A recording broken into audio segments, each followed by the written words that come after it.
नमस्ते। आज आपके सामने मैं एक चर्चा लेकर आए हैं। वो है शिक्षा के साथ नौकरी का संबंध। ऐसा देखा जाता है कि बहुत ही इंटेलेक्चुअल और टैलेंटेड स्टूडेंट्स सक्सेसफुली अपना शिक्षा समाप्त करने के बाद भी उनके एलिजिबिलिटी के अनुसार नौकरी नहीं मिलते। शिक्षा के जीवन में बहुत ही अच्छा रैंक करता है, बहुत अच्छा शिक्षा ग्रहण करता है, लेकिन नौकरी उस हिसाब का नहीं मिलता। ये क्यों होता है? कोई छोटा मोटा नौकरी या कोई क्लरिकल जॉब या कोई रिसेप्शनिस्ट या प्राइमरी स्कूल टीचर, ऐसा कोई नौकरी करके अपना जीवन समाप्त करते हैं। और दूसरी तरफ ये भी देखा जाता है कि एजुकेशन लाइफ में बहुत ही नॉर्मल एजुकेशन लेकर भी बहुत ही लड़का या लड़की जॉब लाइफ में बहुत ही उच्च स्तर पर पहुंच गया है। ये भी देखा जा सकता है। तो ये सब कैसे होता है? तो ज्योतिष शास्त्र एक ऐसा शास्त्र है जो ये देख सकता है या कर सकता है इसके द्वारा, इस शास्त्रों के द्वारा, कि इसका जॉब किस टाइप का है। एजुकेशन भी उस टाइप का होना चाहिए। एक्चुअली अगर कोई एजुकेशन के स्तर में 10th क्लास के बाद अच्छे एस्ट्रोलॉजर के साथ कंसल्ट करे कि किस लाइन पे उनको पढ़ाने से अच्छा फ्यूचर होगा, तो एस्ट्रोलॉजर को देखना चाहिए कि उनका जॉब सक्सेस किस टाइप का है। उसी टाइप का एजुकेशन लाइन चूज़ करना है। बहुत ही महत्वपूर्ण बात है ये। और बहुत सारे लोगों ने ये फॉलो करते हैं, एस्ट्रोलॉजर के पास देता है, काउंसलिंग करते हैं कि किस टाइप का एजुकेशन लेना है। और उसी टाइप तब जो एक एक्सपीरियंस एस्ट्रोलॉजर होता है तो सही दिशा दिखाता है जॉब के अनुसार शिक्षा लेने के लिए। और ये करियर का काउंसलिंग जो है ये एक ज्योतिष के लिए बहुत ही चैलेंजिंग है। ये काम सिर्फ एक बहुत ही एक्सपीरियंस एस्ट्रोलॉजर के साथ करना चाहिए। अब देखता है ज्योतिष के साथ शिक्षा का क्या संपर्क है। शिक्षा का सक्सेस नॉर्मली गुरु और बुध की तरह बुद्धि कारक ग्रहों से और चंद्रमा मानसिक संतुलता के लिए और ज्ञान के लिए गुरु, क्रिएटिविटी और कौशली होने का दक्षता के लिए शुक्र और राहु, ये सब देखना चाहिए। और जन्म कुंडली का जो घर यानी कि हाउस विचार करना है वो है 4th हाउस, जिसे शिक्षा का घर कहा जाता है। 5th हाउस जो ज्ञान का घर है। 9th हाउस जो हायर एजुकेशन का घर है। 2nd हाउस भी है स्पेशलाइजेशन का और प्राइमरी एजुकेशन का। और 8th हाउस भी है इस विचार में, जिससे लड़का या लड़की का एनालिटिक पावर कैसा है ये देखा जाता था, और रिसर्च स्टडी है या नहीं ये भी दिखा जाता है।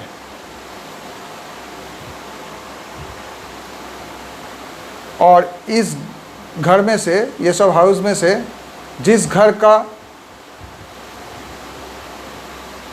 या जिस घर में कोई भी ग्रह का मूल त्रिकोण रहेगा उसका प्रभाव सबसे ज़्यादा होगा।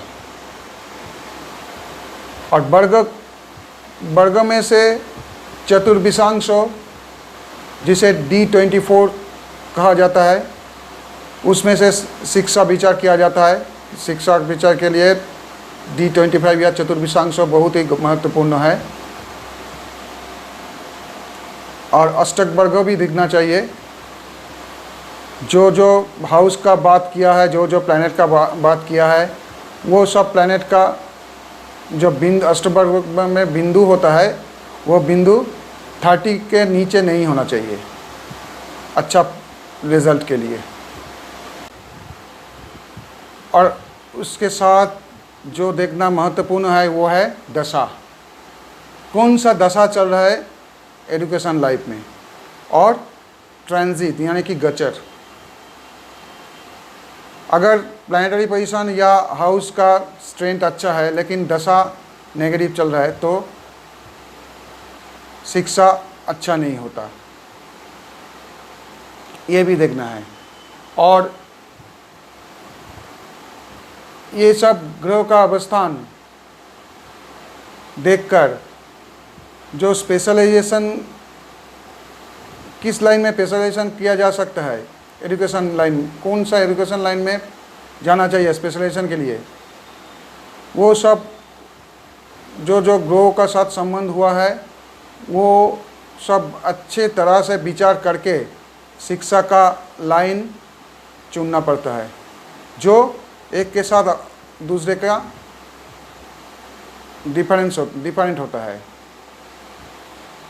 जो एक एस्ट्रोलॉजर के लिए बहुत ही चैलेंजिंग काम है। आज का युग में एक ज्योतिषी को ऑनेस्ट होने के साथ ये सब जो लाइन है, अभी बहुत सारे लाइन है, ये सब में भी ज्ञान रहना चाहिए। जैसे कि आज इंजीनियरिंग के मतलब इंजीनियरिंग बहुत तरह के है। सिविल या इलेक्ट्रॉनिक्स या मैकेनिकल सिर्फ ये नहीं, इसे छोड़कर भी और भी कुछ नहीं, ये सब कुछ जानना चाहिए। ये सबसे कठिन है, और ये सब जान के अच्छी तरह के जांच करके एक एस्ट्रोलॉजर को विचार करना पड़ता है। ये हम लोगों के लिए बहुत ही चैलेंजिंग है। और एजुकेशन के साथ करियर या नौकरी का क्या संबंध है? सभी एक अच्छा करियर चाहते हैं, सबका सपना है वो। कुछ लोगों के लिए वो सपना सच होता है और कुछ लोगों के लिए नहीं होता है। अगर किसी का 16 ईयर्स ऑफ एज से लेकर 40 ईयर्स ऑफ एज तक कोई नेगेटिव प्लैनेट का दशा चलता है तो करियर को नष्ट करने का क्षमता रखता है। ज्योतिष शास्त्र में करियर के लिए या जॉब के लिए जो ग्रहों को देखा जाता है वो है शनि, जो सर्विस या श्रम का मुख्य कारक है। और जन्म कुंडली का जो हाउस इसके लिए विचार करना है करियर के लिए, वो है 2nd house, 6th house, 7th house, 10th house, 11th house या मूल त्रिकोण वाला लगन। शनि का स्ट्रेंथ और उस हाउस लॉर्ड का स्ट्रेंथ जो हाउस लॉर्ड का घर मूल त्रिकोण, और दूसरा जो प्लानिटरी पोजीशन है वो सबको विचार करके करियर का इम्प्रूवमेंट का विचार किया जाता है। और नौकरी के लिए जो प्राइमरी प्लैनेट है वो है सैटर्न, बिजनेस के लिए मरकरी यानी कि बुध और शुक्र यानी वेनस। और हाउस में से, जन्म कुंडली में हाउस में से नौकरी को निर्देश करता है 6th हाउस और बिजनेस निर्देश करता है 7th हाउस। सिमिलरली दशमांश या D10 विचार करना चाहिए करियर के लिए, और सर्वाष्टक वर्ग भी विचार करना है, जो एज ए रिजल्ट कोई भी लड़का या लड़की एक सक्सेसफुल करियर पाएगा या नहीं, यह निर्देश करता है। और ये करियर किस दिशा में ले जा रहा है, इसे देखकर ही एजुकेशन का लाइन चुनना चाहिए। मैंने ये देखा है, एजुकेशन लाइफ में बहुत ही मेरिटोरियस था, सिविल इंजीनियरिंग किया था, एकदम हायर रैंक में था, लेकिन नौकरी कर रहा है क्लरिकल जॉब का, हायर पोस्ट है लेकिन वो क्लरिकल जॉब है। वो उन्हें सिविल इंजीनियरिंग का जो नौकरी मिला था उन्हें छोड़ के क्लरिकल जॉब ज्वाइन किया है, क्योंकि उन्हें अच्छा नहीं लगा वो सिविल इंजीनियरिंग का जॉब।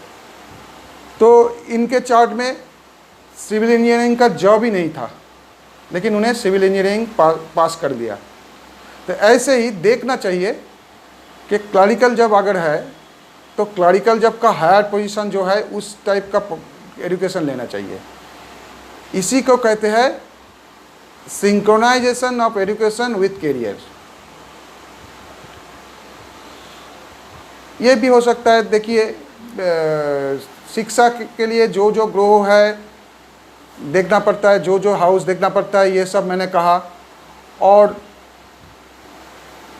करियर के लिए भी जो जो प्लैनेट देखना है और हाउस देखना है, ये भी मैंने कहा।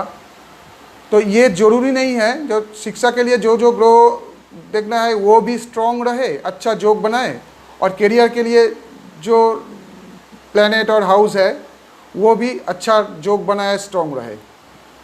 दोनों ही एक साथ स्ट्रॉन्ग बहुत ही कम लोगों को रहता है। ये देखा जाता है एजुकेशन लाइफ में अच्छा दशा चल रहा है, लेकिन करियर लाइफ में दशा अच्छा नहीं है, खराब है।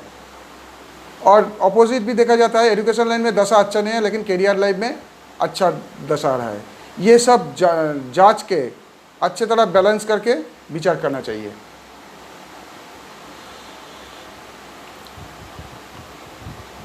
और एक बात भी, गुरु बुध ये सब ये ग्रह और 2nd 4th 5th 9th primarily education का सक्सेस का प्लैनेट और हाउस है, और करियर के लिए पूरा इसका अपोजिट है। ग्रह प्राइमरी प्लैनेट है सैटर्न, और हाउसेस है 2nd 6th 7th 10th 11th and मूल त्रिकोण युक्त लग्न। तो सब कुछ अच्छा रहेगा ऐसा चार्ट तो मिलता नहीं है। जैसे कहा है, शिक्षा के संबंध जो प्लैनेट है वो अच्छा रह सकता है, लेकिन नौकरी या करियर के लिए जो जो है वो अच्छा नहीं भी रह सकता है। और शिक्षा के टाइम में, एजुकेशन के टाइम में ग्रह का दशा नेगेटिव हो सकता है, ट्रांजिट भी नेगेटिव हो सकता है। तो एक दूसरे का शिक्षा और एजुकेशन और करियर के टाइम का जो पीरियड है, उस एक पीरियड अच्छा, एक पीरियड बुरा, ये तो हो ही सकता है दशा के अनुसार और ट्रांजिट के अनुसार। तो इस टाइप का जो नेगेटिविटी है, ऑपोजिट टाइप का रिजल्ट देता है। इस टाइम में अच्छा फल दशा चल रहा है, उस टाइम पे अच्छा नहीं चल रहा है। इसे समझकर, जांच कर अच्छी तरह से कैरियर काउंसलिंग करना चाहिए। शनि एक ऐसा प्लैनेट है जो नौकरी और प्रोफेशन के लिए बहुत ही महत्वपूर्ण है, क्योंकि नेटल चार्ट के कालपुरुष का नेटल चार्ट में शनि 10th लॉर्ड है। तो शनि का स्ट्रॉन्ग रहना बहुत ही ज़रूरी है 10th लॉर्ड या 6th लॉर्ड या 9th लॉर्ड या 11th लॉर्ड के साथ। मैंने केस स्टडी करके ये जाना है या समझा है कि सेकेंड घर, सेकेंड हाउस एजुकेशन का सब्जेक्ट स्पेशलिटी निर्देश करता है। कौन सब्जेक्ट पर स्पेशलाइजेशन करना ये निर्देश करता है। और अगर 10th हाउस में मूल त्रिकोण ना पड़े और अगर सेकेंड हाउस में पड़े तो सेकेंड हाउस और भी महत्वपूर्ण हो जाता है। तब सेकेंड हाउस से ही इंडिकेशन मिलता है। जब सेकेंड हाउस में मूल त्रिकोण पड़ता है, 10th हाउस में नहीं है, ऐसे चार्ट में सेकेंड हाउस से ही मेनली इंडिकेट करता है स्पेशलाइजेशन किस सब्जेक्ट में करना चाहिए। तो इस विचार विमर्श का उद्देश्य ये है कि एक लड़का या लड़की का करियर जिस लाइन में है, एक टाइम के बाद 10 या 12 के बाद उसी लाइन में उसे पढ़ना चाहिए। इससे क्या होता है, इससे उससे सफलता अच्छा मिलता है। और जिस टाइम में खराब चल रहा है उस टाइम अगर रिजल्ट कुछ कम आया तो उससे विमर्श ना हो के आगे चलना चाहिए। लेकिन ये कहना ज़रूरी है जिसके चार्ट में एजुकेशन कुछ भी नहीं है उसको एजुकेशन एक स्तर पर जाकर छोड़ के टेक्निकल लाइन में जाना चाहिए। ये भी देखना है। ऐसा भी होता है एजुकेशन 10 या 12 के बाद होता नहीं है, लेकिन वो देखा जाता है करियर में बहुत ऊंचे में चल गया है, बहुत आगे निकल गया है कोई टेक्निकल लाइन में। तो ये भी देखना चाहिए इसका एजुकेशन हायर एजुकेशन लेना अच्छा होगा या कुछ समय बाद 10 या 12 के बाद कोई स्पेशलाइजेशन में नहीं रहा, मतलब टेक्निकल स्पेशलाइजेशन। ये भी देखना है। जिसका टाइम ख़राब चल रहा है जनरल एजुकेशन के लिए, उसे जनरल एजुकेशन तो एक स्तर पर एक टाइम तक तो लेना ही है, 10 या 12 तक तो लेना ही है। अगर उस टाइम में ख़राब आ रहा है तो उसे मेन स्ट्रीम को छोड़कर कोई टेक्निकल स्ट्रीम में जाना चाहिए। ये भी जांच करना है चार्ट देखकर, करियर टेक्निकल टीम में है या नहीं ये देखकर, अदरवाइज़ नहीं। तो देखकर जाना चाहिए। अगर बिजनेस है तो उसके बाद ही उसे बिजनेस जाना चाहिए। अगर नौकरी है टेक्निकल लाइन में तो टेक्निकल लाइन में जाना चाहिए। अगर देखा जाता है कि उसका नौकरी नहीं है, उसका बिजनेस है, तो बिजनेस के लिए जो है MBA या अगर एजुकेशन है चार्ट में तो 12 के बाद MBA लाइन में चला जाना चाहिए। ऐसा करके अच्छा करियर मिल सकता है। जो लिखा है हमारे यहाँ पे वो तो हम डाल नहीं सकता, लेकिन उसे एस्ट्रोलॉजर पढ़ के आपको सही दिशा दिखा सकता है। यही था आज का चर्चा। आप लोगों को कैसा लग रहा है चर्चा, कमेंट बॉक्स में ज़रूर लिखिए। और जो लोग अभी तक सब्सक्राइब नहीं किया चैनल, कृपया करके सब्सक्राइब कर लीजिए। बहुत सारी विचार विमर्श अभी बाकी है। नमस्ते।